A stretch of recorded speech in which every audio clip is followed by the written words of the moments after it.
name is Brian Betz. I lead the operations planning and insights team for Disney Parks and Resorts. I've been with Disney for about 19 years and industrial engineer from NC State. What's the toughest or most challenging issue facing the industrial engineering profession today? Yeah, really, I think we're going through what I call a data revolution, and it's the amount of big data and the Internet of Things out there, and the role that IISE will play in kind of analyzing and interpreting that information, how to extract and find value, from that, storytell around the various data sources, and ensure that our analytic skills keep pace with the emerging technologies. All right. What's it like to be an industrial engineer in your industry?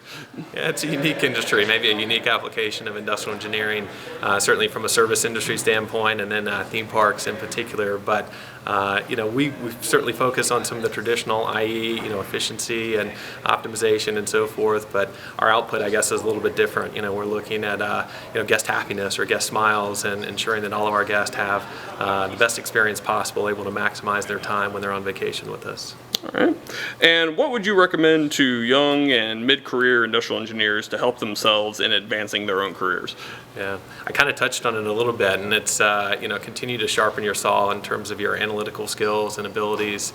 Be curious. Don't hesitate to step up when there's opportunity, and kind of go above and beyond in general, and try to make the world a better place.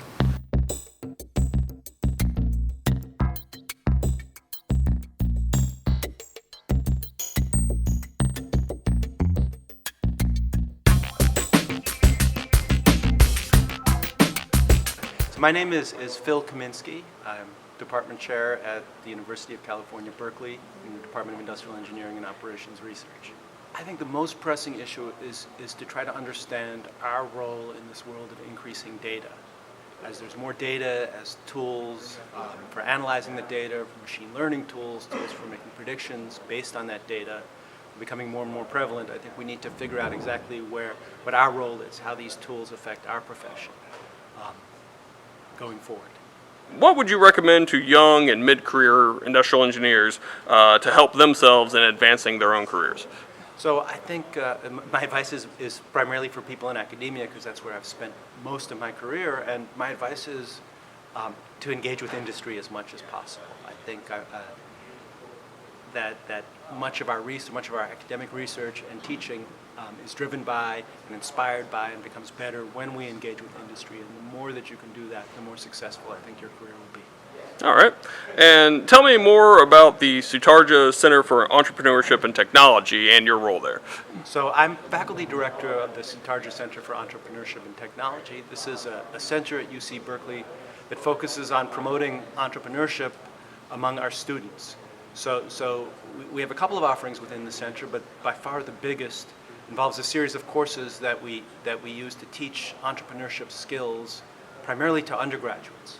We found that entrepreneurship is not just a matter of trying and failing and learning from this kind of the standard story. We found that there's a series of psychological characteristics that successful entrepreneurs have, and so we've structured a series of courses that include projects but also include exercises and games and workshops that try to encourage students to develop these skills, the skills to present what they're doing, the skills to engage with other people in certain ways, and the skills to accept and move on past failure.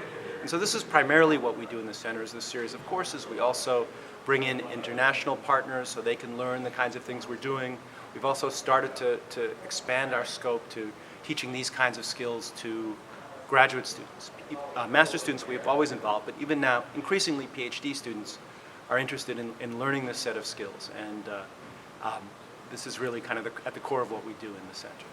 First of all, we're talking about integer programming. A lot of what we do, whether it's designing supply chains, designing networks, designing where we place inventory networks, has to do with using integer programs. And the advances in integer programming over the past 20 years are incredible when you look at the numbers. So these are numbers that the references are really small at the bottom there. I can't even see them, but I have them if you want to get them from me afterwards. But basically, over the past 20 years, integer programming software has sped up about 6,000 times And hardware, the hardware has enabled the software to speed up another 30,000 times. So this is millions and millions, 180 million, but even assuming you don't have the fastest hardware, you can solve a lot bigger problems than you could when we started. And you can solve them a lot more easily than you could. And the commercial software is out there and it's available. And so the problems that we were kind of dabbling with in theory, now you can practically solve industrial-sized versions of these problems. But it's not just standard software that's used. We've had supply chain specific optimization models that have been developed by our research community. So for example, we've seen in the last few years the growth of conic programming, which can be used to model, basically to model risk terms in inventory management, which lets you use the tools of integer programming to solve problems accounting for risk pooling and accounting for uncertainty in supply chains. We've seen continuous time models, clever transformations of supply chain decision making that allow us to use linear programming tools to get interesting solutions to important supply chain problems. But it's not just deterministic optimization, right? The same tools have enabled us to solve big stochastic problems, to account for uncertainty in supply chains in a way that we just couldn't 20 years ago, right?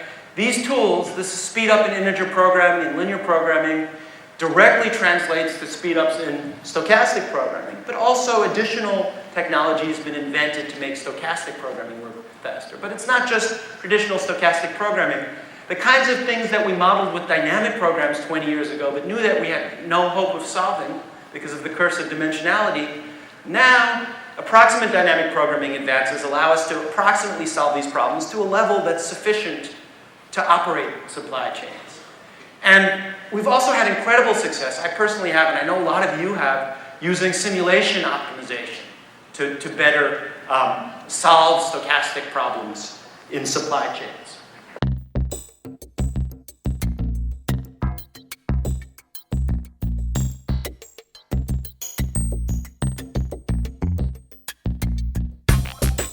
I'm Dr. Jack B. Revelle, and I live in Orange, California, and I have a wife and daughter, and I'm an IE. All there is to it, right? Tell us about the most pressing issue facing industrial engineers and industrial engineering today. I think that the issue most pressing in my mind is the same as it's always been, and that's an understanding by management and the general public of what industrial engineers do, how they've been trained, how they've been educated, to what extent can people depend on industrial engineers to provide the solutions that are necessary to solve today's problems. What's it like to be an IE in your industry?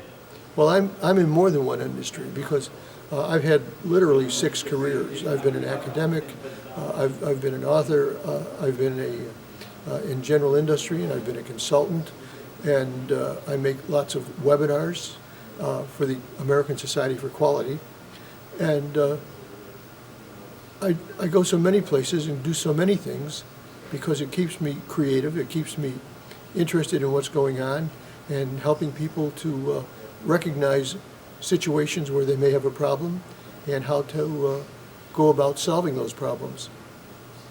What would you recommend to young and mid-career industrial engineers to help themselves in advancing their careers? I'd recommend that they take a look at what they like most and target themselves towards that. Don't just take any job. Aim for the sky. Get as much education as you can, as early as you can, because if you wait too long, the world's going to pass you by, and you'll have lost a number of career opportunities. Okay. And is there any piece of advice that you wish someone had told you early on? Yeah, I wish they'd said, Jack, don't get old, because that is just the hardest part of living. It really is.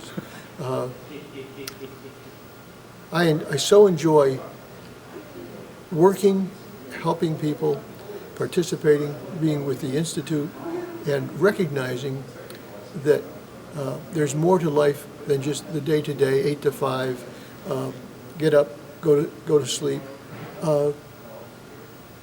Try to enjoy every moment of your time.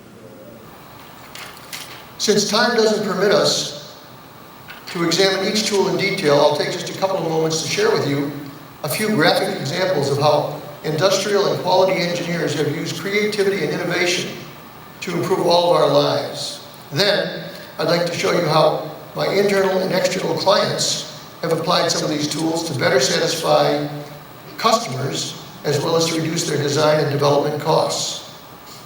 Now here is a kind of a history of things that the industrial engineering profession has historically been involved in. Some contributions made by IIEs to creativity and innovation include using motion and time studies to set standards for outputs, methods, tools, and machines, creating inventory and ordering systems, writing job descriptions and systematic selection of workers required for each job, training new workers in standard methods, equipment layout to ensure movement of workers and materials is minimized, creating production control systems, and finally, applying statistical methods to process improvements and measurements.